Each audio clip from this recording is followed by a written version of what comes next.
Special intensive revision यानी SIR को लेकर गैर एनडीए राज्यों में घमासान मचा हुआ है। विपक्षी पार्टियां चुनाव आयोग की इस प्रक्रिया का विरोध कर रही हैं। देखिए, इसी कड़ी में पश्चिम बंगाल के आसनसोल में भी माहौल गर्म हो चुका है, जब तृणमूल कांग्रेस और भारतीय जनता पार्टी के कार्यकर्ता आमने सामने आ गए। एसआईआर पर सियासी घमासान, बंगाल में प्रक्रिया का विरोध, टीएमसी बीजेपी कार्यकर्ता भिड़े। यह नजारा आसनसोल के मुनीमाला गर्ल्स हाई स्कूल में बने एसआईआर हियरिंग सेंटर के बाहर का है, जहां तृणमूल कांग्रेस और बीजेपी के समर्थक आमने सामने आ गए। सेंटर पर सुनवाई के लिए बड़ी संख्या में लोग जमा थे। तभी दोनों पार्टियों के समर्थकों के बीच बहस शुरू हो गई। कुछ ही पलों में टीएमसी और बीजेपी के समर्थक सेंटर के बाहर एक दूसरे के सामने आ गए और नारे लगाने लगे। आरोप है कि कुछ टीएमसी समर्थकों ने नारे लगाते हुए एसआईआर हियरिंग सेंटर में घुसने की कोशिश की, जिससे तनाव और बढ़ गया। हालांकि मौके पर मौजूद पुलिस बल ने स्थिति को संभाला और किसी बड़ी घटना को होने से रोका।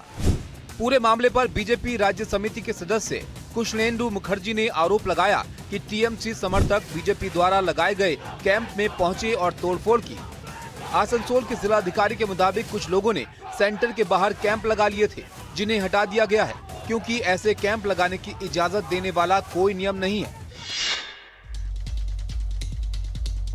और देखिए, आपको बता दें, महाराष्ट्र की खबर है, क्योंकि महाराष्ट्र के छत्रपति संभाजी नगर में एआईएमआईएम के दो गुट आपस में भिड़ गए, सड़क पर जमकर लात घुसे चले। इतना बड़ा हंगामा और मारपीट क्यों हुई, वजह जानने के लिए आप 1 मिनट की रिपोर्ट देखिए।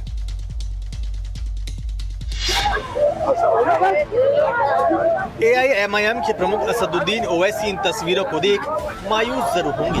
उनकी पार्टी के कार्यकर्ताओं ने सड़क को जंग का मैदान बना दिया था। दरअसल नगर निगम चुनाव में वार्ड नंबर 12 से एआईएमआईएम ने मोहम्मद इसरार को उम्मीदवार बनाया। टिकट की खुशी में वो रैली निकाल रहे थे। किराटपुरा में जुलूस को रोक दिया गया और देखते देखते हाथापाई होने लगी। रैली को रोकने वाले हाजी इसाक के समर्थक थे, जो खुद इस वार्ड से चुनाव में उतरना चाह रहे थे। टिकट नहीं मिला तो उनके समर्थक भड़क गए। मैं तो पहले सैयद इम्तियाज जलील साहब से जो है तो ये वजह पूछना चाहूंगा कि जो टिकट काटा गया किस आधार पे काटा गया। पुलिस की मौजूदगी में हंगामा होता रहा। एक दूसरे पर जोर आजमाइश चलती रही। बाद में खाकी के कई जवान मौके पर पहुंचे। किसी तरह हालात काबू किया गया। मोहम्मद असरार को टिकट देने पर पूर्व प्रधानमंत्री अटल बिहारी वाजपेयी की 101वीं जयंती के मौके पर दिल्ली सरकार ने गरीब वर्ग को सस्ता भोजन उपलब्ध कराने के लिए अटल कैंटीन की शुरुआत की है। देखिए, इसके तहत आज दिल्ली के पीथापुरा इलाके में अटल कैंटीन का उद्घाटन हुआ। मुख्यमंत्री रेखा गुप्ता खुद मौके पर मौजूद थी, लेकिन उद्घाटन किसने करवाया, रिपोर्ट देखिए।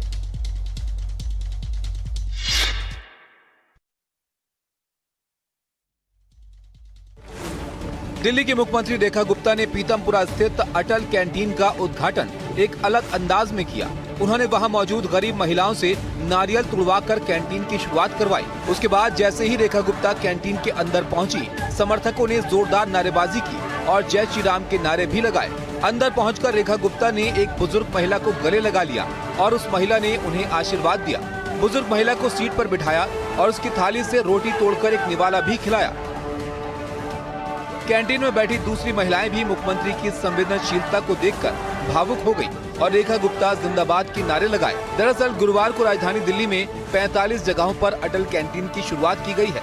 पहले चरण में नरेला, बवाना, आदर्श नगर, शालीमार बाग, वजीरपुर, तिमारपुर, शकूर बस्ती, मंगोलपुरी, राजौरी गार्डन, मादीपुर, शकूरपुर सहित 45 अटल कैंटीन शुरू की गई है। बाकी 55 अटल कैंटीन आने वाले कुछ दिनों में शुरू की जाएंगी। देखिए, कांग्रेस सांसद शशि थरूर के बयान कांग्रेस को अक्सर उलझन में डालते रहते हैं, लेकिन आज कांग्रेस के दिग्गज दिग्विजय सिंह ने उन्हें भी पीछे छोड़ दिया। एक बयान उनका काफी चर्चा में। कांग्रेस वर्किंग कमेटी की अहम बैठक से पहले बीजेपी संघ की तारीफ को लेकर जो उनका ट्वीट था, उसको लेकर अब कांग्रेस पर निशाना साधा जा रहा है। आप भी जरा देखिए।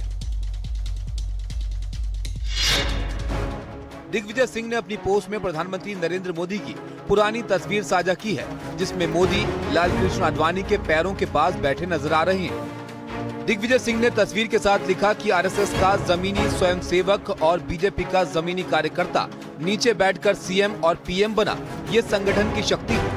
संगठन की तारीफ की है और मैं आरएसएस का और जी का उनकी नीतियों का घोर विरोधी था, हूँ और रहूंगा। देश में तो राहुल गांधी लोकतंत्र का ढिंडोरा पीटते हैं, पर खुद के संगठन में कितना लोकतंत्र है और कितना डिसेंट्रलाइजेशन है वो सबको पता है। और वो कहते हैं कि देखिए राहुल जी, आपको कन्विंस करना आसान नहीं है। इस पोस्ट की सबसे अहम बात यह है कि दिग्विजय सिंह ये पोस्ट तब करते हैं जब CWC की बैठक चल रही थी और वो खुद भी बैठक में मौजूद रहे। ये समय और संदेश दोनों ही इस पोस्ट को राजनीतिक रूप से और भी महत्वपूर्ण बना देते हैं। 2027 में उत्तर प्रदेश में विधानसभा चुनाव है और बिहार के तर्ज पर चुनाव से पहले बीजेपी का महिला वोटर्स पर फोकस है। इसके तहत योगी सरकार ने महिलाओं के राशन कार्ड को लेकर एक बड़ा फैसला लिया है। क्या है वो, देखिए। विवाहित महिलाओं पर योगी का जो बड़ा फैसला है, पहले शादी के बाद मायके के राशन कार्ड से नाम कटवाना पड़ता था और फिर ससुराल के राशन कार्ड में अपना नाम जो है वो जोड़ना पड़ता था, जिसमें महिलाओं को काफी समय और परेशानी होती थी। अब योगी सरकार में नई व्यवस्था आ गई है। खाद्य और रसद विभाग सीधे ससुराल के राशन कार्ड में ट्रांसफर कर देगा। मायके के राशन कार्ड से उसकी यूनिट को ससुराल के राशन कार्ड में ट्रांसफर किया जाएगा। इससे महिलाएं राशन के लाभ से वंचित नहीं होंगी। तो ये सुविधा हो जाएगी महिलाओं के लिए। अच्छी बात यह है कि इसके लिए आपको कहीं भी धक्के खाने की जरूरत नहीं पड़ेगी। खाद्य और रसद विभाग के वेबसाइट पर आवेदन कर दीजिए, जिसमें मायके का राशन कार्ड नंबर, मायके के राशन डीलर का नाम और ससुराल का राशन कार्ड शामिल होगा। बिल्कुल, उसका जो नंबर है, ससुराल के कोटेदार का नाम भी, महिला का आधार कार्ड नंबर होगा और विवाह प्रमाण पत्र मांगा जाए तो आपको देना होगा। बस कुछ ही दिनों में आपके मायके का जो राशन कार्ड है वो ससुराल के राशन कार्ड में ट्रांसफर हो जाएगा। चलिए, कुछ योजनाएं जो है लगातार वो जनहित में है और लोगों को ये काफी पसंद भी आ रही हैं और उनके काम के लिए है। अब दिल्ली की बात करते हैं। दिल्ली में देखिए वर्किंग कमेटी की कांग्रेस की बैठक हुई और इसमें तमाम आला नेताओं के साथ सांसद शशि थरूर भी शामिल हुए। बिल्कुल, दौड़ते भागते कांग्रेस की कई अहम बैठकों से वैसे नदारद रह चुके हैं पीछे, लेकिन इस बैठक के लिए उनकी भागम भाग खास सुर्खियों में है। पूरी खबर देखिए। बिहार चुनाव में करारी हार के बाद CWC की इस अहम बैठक में शशि थरूर दौड़ते भागते हुए पहुंचे। गाड़ी से उतरकर थरूर तेजी से भागते हुए कांग्रेस मुख्यालय यानी इंदिरा भवन के गेट तक पहुंचे। गेट के पास पहुंचकर थरूर ने हाथ जोड़कर लोगों का अभिवादन किया और मीटिंग अटेंड करने के लिए अंदर गए। लेकिन इस बैठक में थरूर की मौजूदगी चर्चा का विषय जरूर रही, क्योंकि इससे पहले की कई अहम बैठकों से वो नदारद रह चुके हैं। इसी महीने कांग्रेस के लोकसभा सांसदों की अहम बैठक हुई थी, जिसकी अध्यक्षता राहुल गांधी ने की थी, जिसमें संसद के शीतकालीन सत्र से पहले पार्टी की रणनीति पर चर्चा की गई थी, लेकिन थरूर शामिल नहीं हुए। 30 नवंबर को कांग्रेस की एक और अहम रणनीतिक बैठक बुलाई गई, जिसकी अध्यक्षता सोनिया गांधी ने की। इसमें भी थरूर अनुपस्थित रहे। 18 नवंबर SIR, वोटर रीवेरिफिकेशन जैसे मुद्दे पर कांग्रेस नेतृत्व की एक अहम बैठक हुई थी, लेकिन शशि थरूर इसमें भी शामिल नहीं हो सके।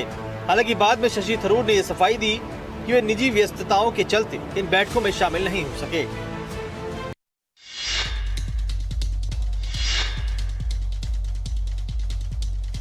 देखिए, उत्तर प्रदेश की सियासत में घोड़े खूब चर्चा में हैं। पहले पूर्व बीजेपी सांसद ब्रजभूषण शरण सिंह को गिफ्ट में घोड़ा मिला, तो अब इस सिलसिले में बाहुबली विधायक राजा भैया का नाम भी जुड़ गया। रघुराज प्रताप सिंह को 1.5 करोड़ की कीमत का घोड़ा तोहफे में मिला है। जनसत्ता दल लोकतांत्रिक के राष्ट्रीय अध्यक्ष रघुराज प्रताप सिंह उर्फ राजा भैया को ये खास तोहफा महाराष्ट्र में उनके करीबी मित्र ने भेंट किया है। मारवाड़ी नस्ल का विजराम नाम का ये घोड़ा अब राजा भैया के अस्तबल की शान बन गया। छत्रपति शिवाजी महाराज की कर्मभूमि महाराष्ट्र से जब ये घोड़ा अवध की पावन भूमि बेती स्थित राजभवन पहुंचा, तो अस्तबल में पारंपरिक रीति रिवाज और पूजा अर्चना के साथ राजा भैया ने इसका भव्य स्वागत किया। राजा भैया ने बाकायदा उसका तिलक किया और आरती भी उतारी।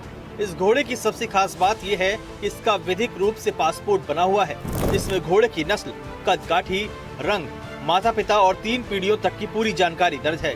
इस नए घोड़े के आने से राजा भैया के अस्तबल में अब घोड़ों की संख्या करीब 20 हो गई है। घोड़सवारी, महंगी गाड़ियां, निजी विमान और हेलीकॉप्टर जैसे शाही शौक रखने वाले राजा भैया के लिए ये घोड़ा उनकी रॉयल लाइफस्टाइल का एक और शानदार प्रतीक बन गया है। अब बात रेल के सफर की करते हैं। भारतीय रेल से सफर करना अगर आपका पसंदीदा शौक है तो ये खबर आपके लिए बहुत महत्वपूर्ण है। देखिए, क्योंकि भारतीय रेल में बदलाव के लिए रेलवे का महाप्लान तैयार है। आखिर क्या है ये रेलवे का महाप्लान, बताइए। आपको बताते हैं, देखिए 5 वर्षों में पूरी तरह से रेलवे जो है वो बदल जाएगा। रेलवे स्टेशन की क्षमता दोगुना करने का टारगेट है सरकार का। 2030 तक देश के 48 शहरों में महाबदलाव होगा।